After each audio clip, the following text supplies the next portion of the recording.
मेरा मानना है कि जब मन और शरीर एक ही दिशा में काम करने लगते हैं तभी वास्तविक स्वास्थ्य का निर्माण हो पाता है। आज अंतर्राष्ट्रीय योग दिवस के अवसर पर एक और बात मैं कहना चाहूंगा। अक्सर लोग योग को केवल कुछ आसनों, शारीरिक व्यायाम तक सीमित समझते हैं, जबकि वास्तव में योग का वास्तविक अर्थ स्वयं से जुड़ना यानी खुद से जुड़ना है, अपने विचारों से जुड़ना है, अपने शरीर की आवश्यकताओं को समझना और अंततः प्रकृति के साथ सामंजस्य स्थापित करना होता है। यही कारण है योग केवल शरीर को लचीला नहीं बनाता, बल्कि हमारी सोच, हमारे विचार और हमारी चेतना को भी लचीला बनाता है। अनेक वैज्ञानिकों ने एक अत्यंत रोचक तथ्य सामने लाया है कि कोई भी इंसान दिन भर में हजारों विचारों से होकर गुजरता है।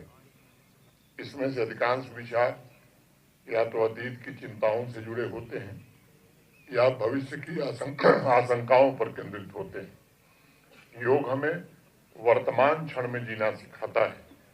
जब हम श्वास पर ध्यान केंद्रित करते हैं तब हमारा मन वर्तमान समय में स्थिर हो जाता है और यहीं से तनाव कम होने की प्रक्रिया प्रारंभ होती है। उस दृष्टिकोण से अगर देखा जाए तो योग का विज्ञान भी बड़ा अद्भुत है। नियमित योगाभ्यास शरीर की कार्य क्षमता को बेहतर बनाने के साथ साथ मानसिक एकाग्रता, स्मरण शक्ति और भावनात्मक संतुलन को मजबूत करता है। अनेक अध्ययनों में ये पाया गया है कि योग करने वाले लोगों में तनाव यानी स्ट्रेस लेवल बहुत ही कम होता है और उनका जीवन जो है बहुत ही बेहतर भी होता है। यही कारण है कि आज दुनिया भर में डॉक्टर और स्वास्थ्य विशेषज्ञ दवाओं के साथ साथ जीवन शैली सुधारने की सलाह दे रहे हैं। उस सुधार का सबसे सहज जो माध्यम है वो योग है। आज की भागदौड़ भरी जिंदगी में योग हमें बहुत ही महत्वपूर्ण संदेश देता है कि स्वास्थ्य को खरीदा नहीं जा सकता, बल्कि उसे साधा जा सकता है, दिनचर्या से साधा जा सकता है। जिस प्रकार एक पौधे को प्रतिदिन पानी और देखभाल की आवश्यकता होती है, उसी तरह मनुष्य के शरीर और मन को भी नियमित अनुशासन की आवश्यकता रहती है और योग उसी अनुशासन का असली नाम है। मुझे इस बात की अत्यंत प्रसन्नता है कि मेडिकल कम्युनिटी मानसिक दृढ़ता, सकारात्मक सोच और संतुलित जीवन शैली के लिए भी योग की संस्कृति, योग को रिकमेंड कर रही है।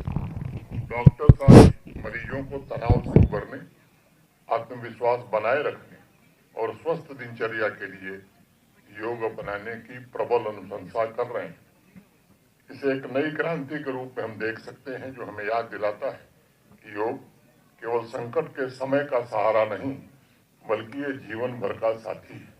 और पूरा राष्ट्र भारत के आदरणीय प्रधानमंत्री माननीय श्री नरेंद्र मोदी जी का कृतज्ञ है, जिन्होंने आज से ठीक 12 साल पहले योग को केवल देश में नहीं बल्कि पूरी दुनिया में स्थापित किया। आज पूरी दुनिया होलिस्टिक हेल्थ अर्थात समग्र स्वास्थ्य की बात कर रही है। ऐसे समय में भारत गर्व से ये बात कह सकता है कि योग सदियों से शरीर, मन और चेतना के संतुलन का मार्ग दिखाने का काम करता था। योग ही हमें सिखाता है कि केवल लंबा जीवन पर्याप्त नहीं, बल्कि ऐसा जीवन आवश्यक है जो स्वस्थ, सार्थक और आनंदमय हो। मुझे खुशी है कि जम्मू कश्मीर आयुष विभाग और यहाँ के स्वास्थ्य विभाग ने योग को समाज के प्रत्येक वर्ग तक पहुंचाने के लिए बहुत ही प्रयास पिछले 5-6 वर्षों में किया है। गांव से लेकर शहर तक, युवाओं से लेकर वरिष्ठ नागरिकों तक हर व्यक्ति योग के लाभ को प्राप्त कर सके, इसकी कोशिश काफी हुई है। पिछले 11 अप्रैल से शुरू हुए नशा मुक्त जम्मू कश्मीर अभियान में भी अनेक नागरिकों ने योग प्रोटोकॉल को अपनाया है और प्रिवेंशन तथा रिहेबिलिटेशन दोनों में योग का बहुत ही महत्वपूर्ण योगदान है।